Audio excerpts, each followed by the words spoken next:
morning class. Now I want us to look at introduction to microbiology, and today I want us to look at classification of microorganisms. Classification of microorganisms.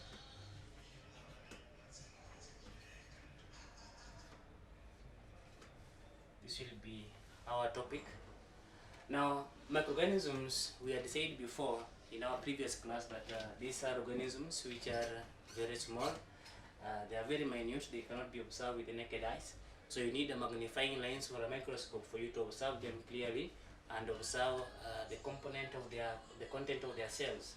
Now, microorganisms are classified into the following categories. We have bacteria,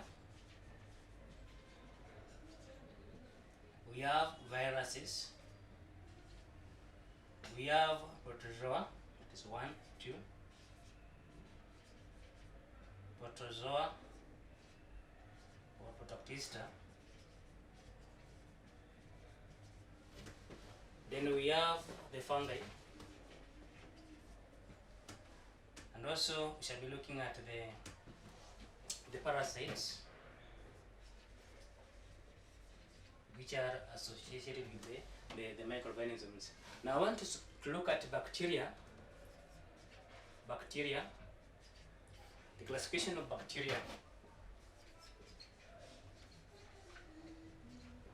Now bacteria are the monera, or what you might refer to as the prokaryotes.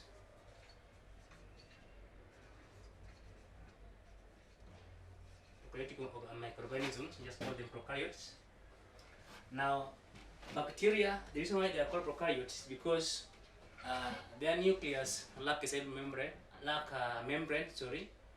and most of the organelles, although the organelles also are very few, also do not have any membrane.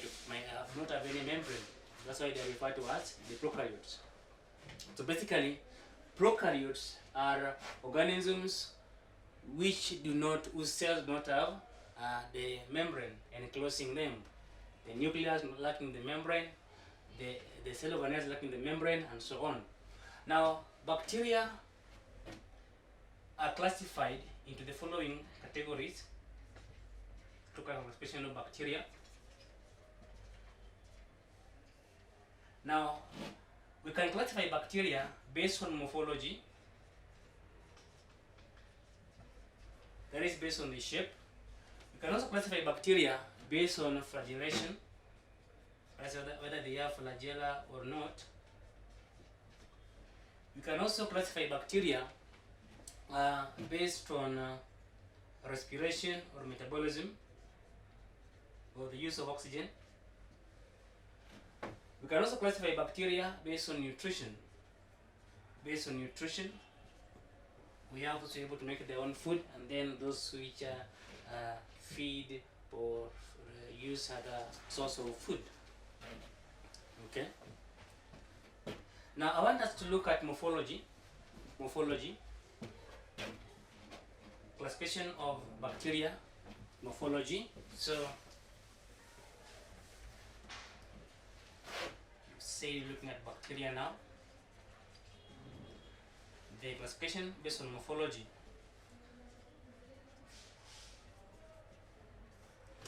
Now, when we talk about morphology refers to the shape of the organisms. Okay. Now, for example, for the case of bacteria, they're classified based on various shapes that they have. We have bacteria which are spiral. If you refer to them as spirilla, or the spirochetes.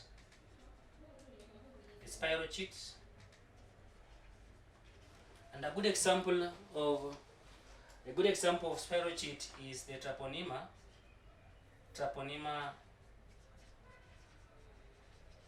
pallidum.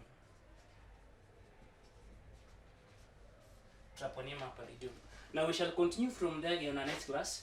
So thank you so much.